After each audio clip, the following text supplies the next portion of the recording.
What's up, everybody? Welcome back to the channel. This is Legitical Response. I cover political news on a constant and daily basis, y'all. But we're covering something interesting today. Something I haven't covered in a little while. The fake elector. Oh, my fake elector scheme. Oh, he's trying to overthrow the 2020 election still. And it's 2024. Oh, my goodness. Yeah, there's still court cases going on, and they are moving to dismiss some of these. And I hope to see some of these dismissed because they're absolute BS.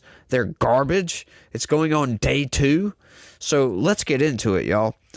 Hearing over whether to dismiss charges in Arizona fake electors case stretches into second day. That's right. Check it out. A hearing on whether to dismiss charges against Republicans accused of scheming to overturn the outcome of the 2020 presidential race in Arizona will stretch into a second day Tuesday. Maricopa County Superior Court Judge Bruce Cohen, who is presiding over the case, is considering requests from at least a dozen defendants who were indicted in April on charges of forgery, fraud, and conspiracy. Oh, it was a grand conspiracy, unlike the conspiracy that the Democrats had, that they actually told us about, and nobody moved to indict none of these people that conspired to save the election, y'all, because, oh, well, Donald Trump had a campaign going. Yeah, and so did they. But we'll get into that, as a matter of fact, y'all. In all, an Arizona grand jury indicted 18 Republicans. They include 11 people who submitted a document falsely claiming former President Donald Trump won Arizona, 2 former Trump aides, and 5 lawyers connected to the former president, including Rudy Giuliani. Those seeking to dismiss their cases have cited an Arizona law that bars using baseless legal actions in a bid to silence critics. The law had long offered protections in civil cases, but was amended in 2022 by the Republican-led legislature to cover people facing most criminal charges. Interesting, right?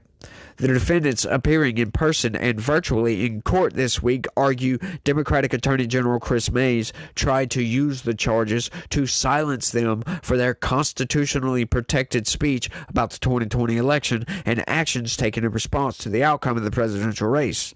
President Joe Biden won Arizona by 10,457 votes. And what they're talking about there is, you may not think it's a good thing to do, which most people don't, but you absolutely, under the First Amendment, have the right to lie, right?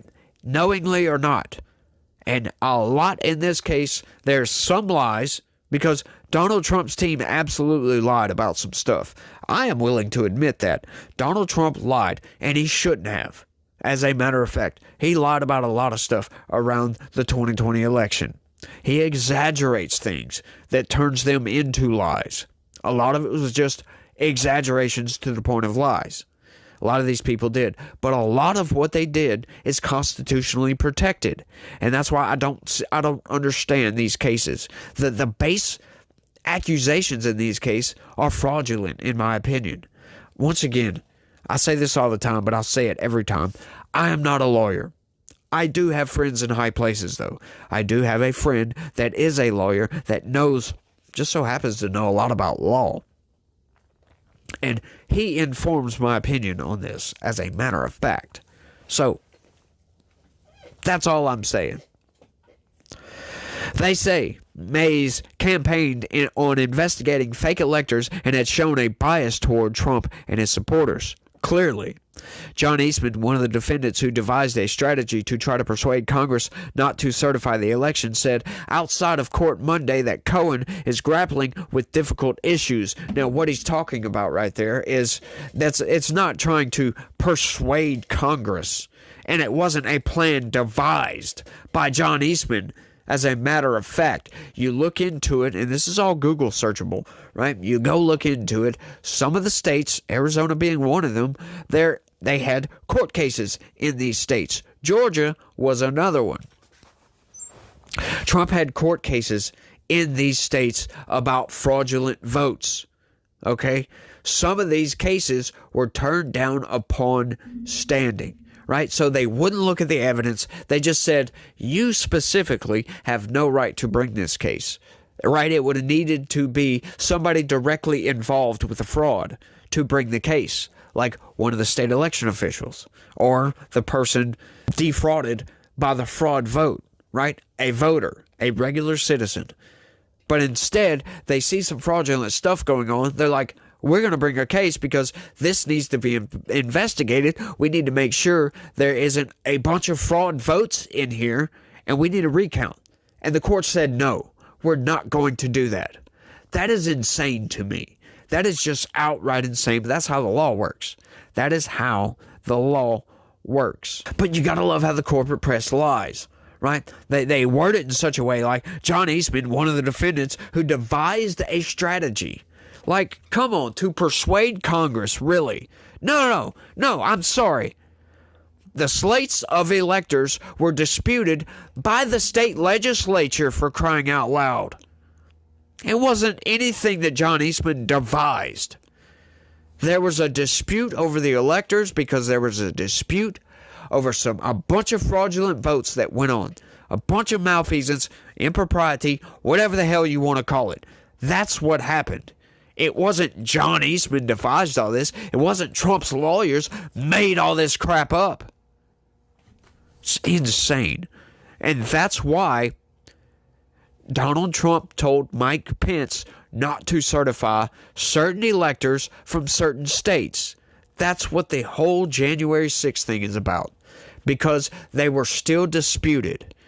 As a matter of fact, in 2 states in particular, and the governors, right, they're the ones that sign off on all this and send it into Congress, sent the slates of electors anyway to be certified. That's why Trump wanted Mike Pence to not certify these, because they were still being disputed. They were still court cases. It's just mind-blowing how the corporate press and the Democrats can twist the narrative and make it seem bad. Right? I tell this story all the time. I was caught up into this as well. Once I heard about all this, I was like, holy crap, I felt genuinely bad for backing Donald Trump. But once again, I just wanted to be sure. I said, this seems fishy. It seems weird to me. Like, none of the elector stuff seemed kind of funny, but it was the documents case that I looked into. And once I found that was fraud, I said, hang on, let me look into all this other garbage as well. And it come to find out it was absolute garbage. Just garbage. They're twisting the narrative around. It's just, I don't know, it's crazy. And I'm trying to articulate, but sometimes I can't articulate myself the way I need to be articulable. I don't know. So that was hard to say. I think he's relishing the opportunity to be on the front lines in deciding what the statute actually accomplished, and we look forward to his rulings on it, Eastman said. Prosecutors say the defendants don't have evidence to back up their retaliation claim, and they cross the line from protected speech to fraud. Prove it. How? Mays's office also has said the grand jury that brought the indictments wanted to consider charging Trump, but prosecutors urged them not to, because he's not involved in this directly. While not a fake elector in Arizona, the indictment alleged Giuliani pressured Maricopa County officials and state legislators to change the outcome of Arizona's results and encourage Republican electors in the state to vote for Trump in mid-December 2020. The indictment said Giuliani spread false claims of election fraud in Arizona after the 2020 election and presided over a downtown Phoenix gathering where he claimed officials made no effort to determine the accuracy of the presidential election results. That is all true. That is all absolutely fact. Look, this is how I analogize it to, right? I don't even know if that's the right way to say that, analogize it. But it's analogous to, all right, you got a baseball game here. You got Democrats versus Republicans going on, right? Okay, so 20 minutes before the game starts, the Democrat coach over here goes to the MLB officials and says, look, we need to change the rules around stealing bases. Something like that, something simple, right? So he says, okay, well, that's a good argument. He gives his argument. And, okay, we'll do that. Let's do that. Okay, boom. So they change the rules around stealing bases. The game starts, right? So the Democrats over here, they start stealing bases in what used to be an illegal way. And the Republicans are over here like, hey, what the hell's going on with this? What's going on? There's illegally stealing bases. That's fraud. You can't do that. So the Democrats end up winning. Right? The Democrats win because they illegally or legally stole bases the entire time, and the Republicans had no idea what was going on. They're just watching this happen and keep calling it out, and the ump's like, nope, everything's fine. Look at the book. Yep, the rule change right here. Boom. So after the game, the Republicans are like, there's something funny going on with this. Let's investigate and see what the hell happened. So then they investigate, and come to find out, they find out that the head coach of the Democrats went to the MLB officials and said, hey, let's change the rules. And didn't notify the Republicans that that's what they were doing. That's what happened in 2020. So that's why Giuliani, that's why Trump was all getting out there saying this was fraud. Because they had no idea that it wasn't. It's just mind-blowing what the Democrats did in 2020. Mark Williams, Giuliani's attorney, said Monday that the charges against his client should be thrown out because he did nothing wrong. He did nothing criminal, Williams said Giuliani was exercising his rights to free speech and to petition the government. How is Mr. Giuliani to know that, oh my gosh, he presided over a meeting in downtown Phoenix? Williams asked sarcastically. How is he to know that's a crime? Which it's not. Dennis Wilenchek, an attorney for the defendant James Lamont, who had signed a statement claiming Trump had won Arizona, argued his client signed the document only as a contingency in the case a lawsuit eventually turned the outcome of the presidential race in Trump's favor in Arizona. My client, Jim Lamont, never did anything to overthrow the government, Wilenchek said. This is my argument constantly. I've said this before, and it blew my mind. It's one of the reasons I covered this story, because I've made this argument several times. Right? The slates of electors are there, right? But when you go messing with the popular vote, right? The slates of electors are supposed to vote in the same way that the population votes in, right? So let's say they certify slates of electors and then come to find out there was a bunch of fraud votes, enough that it would have changed the electors that actually voted, right? They would have voted for Trump instead of Biden. Right, so that's where the fake electors, that's where they're getting the fake electors from. This is the whole fake elector scheme. So let's say the court cases would have overturned that. That would have made the electors that were certified, the fake electors, and the electors that were voting for Trump, the real electors. That's how that works. It's all insane that they're going in at this angle, because it's some obscure garbage that nobody really knows a lot about, and the average everyday person that would look into it isn't going to find out this information, right? It takes a lot of research to look into this, to figure out exactly what happened with the fake elector scheme. I've done hours of research on this. This is all just insanity, y'all. Insanity. And what blows my mind, they're going after Trump's lawyers for this. That's the more insane part. Prosecutor Nicholas Hagelman said the defendants' actions don't back up their claims that they signed the document as a contingency. What else? What other reason would they have? One defendant, attorney Christina Bobb, was working with Giuliani to get Congress to accept the fake electors, while another defendant, attorney Anthony Kern, gave a media interview in which he said then Vice President Mike Pence would decide which of the two slates of electors to choose from, Klingerman said. That doesn't sound like a contingency, Klingerman said. That sounds like a plan to cause turmoil to change the outcome of the election. So far, two defendants have resolved their cases. Former Trump campaign attorney Jenna Ellis, who worked closely with Giuliani, signed a cooperation agreement with prosecutors that led to the dismissal of her charges. Republican activist Lorianne Pellegro, something like that, sorry if I mispronounced that, also became the first person to be convicted in the Arizona case when she pled guilty to a misdemeanor charge and was sentenced to probation. Do you think if these people truly believed that these people were trying to overthrow the government, that just because they plead guilty, they would let them off with probation. That logically makes no sense. If you're a traitor to this country, you know what one of the penalties for treason is? I'm not even going to say it, but because I'm sure you know what it is. That's insane to me. That, okay, these people tried to overthrow the government. Let's give them probation. It's all BS, folks. All of it's BS. He says that doesn't sound like a contingency plan to me. Well, guess what? If you got a court case coming up and you got a bunch of fraud votes, that the court case just so happens to overturn this and find that, hey, yeah, there is a bunch of fraudulent votes, what are you going to do then? You certified fake electors. That's what you did. That needs to be rectified. How else are you going to do this? That's all I'm saying. That is all I'm saying. I'm not saying that they didn't do anything wrong, that they didn't lie, because they most certainly did lie about a lot of claims. After some of these people knew that, yeah, they lost the court cases. So at that point, it's null and void whether it was fraud or not. And then come to find out what the Democrats did. So technically it wasn't fraud, but they still felt like it was fraud. They still wanted to take these cases to court. And over half of those cases got turned down upon standing. Right? Some of the cases they looked into.